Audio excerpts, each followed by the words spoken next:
మత్తయి రాసిన సువార్త 6వ అధ్యాయము 13వ వచనంలో దుష్టుడి నుండి మిమ్మలను విడిపించును.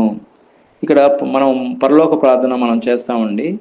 పరలోక ప్రార్థనలో ఈ వచనం ఉంది, దుష్టుడి నుండి మిమ్మలను విడిపించును ఉంది.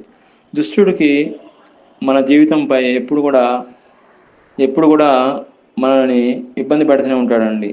మనకు ప్రార్థన చేయకుండా చేస్తాడు, ఆత్మీయంగా ఎదగనీయకుండా చేస్తాడు, వాక్యం చదవనీయకుండా చేస్తాడు. ఈ ఆటంకాలన్నీ కూడా మనం తొలగించబడాలంటే దేవుడే మనకు ఆధారం అండి. ఆయనే మన కొరకు ప్రాణం పెట్టాడు. యేసుక్రీస్తు ప్రభు మన కొరకు ఈ లోకానికి వచ్చి మనం దుష్టుడి నుంచి విడిపించడానికి ఆయన ప్రాణం పెట్టాడండి. యేసుక్రీస్తు ప్రభు చెంత మనం వెళ్ళినప్పుడు ఆయన సన్నిధిలోకి వెళ్ళినప్పుడు ఆయనను ఆశ్రయించినప్పుడు మనం తప్పకుండా దుష్టుడి నుంచి మనం విడిపిస్తాడు, శత్రువు నుంచి మనం విడిపిస్తాడు.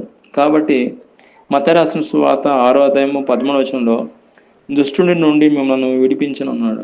విడిపించేది ఎవరంటే దేవుడే మనకు జవాబు అండి. ప్రతి సమస్యకి దేవుడే మనకు జవాబు ఇచ్చే దేవుడు. ప్రతి సమస్య నుంచి మనం విడిపించేది దేవుడే. ప్రతి సమస్యకు జవాబు యేసుక్రీస్తు ప్రభువే మనకు జవాబు. ఆయన మన కొరకు ఆయన అమూల్యమైన రక్తాన్ని కార్చాడండి సిలువలో. ఆయన మన దుష్టుడి నుంచి విడిపించడానికే ఆయన మన కొరకు ఈ లోకానికి వచ్చాడండి.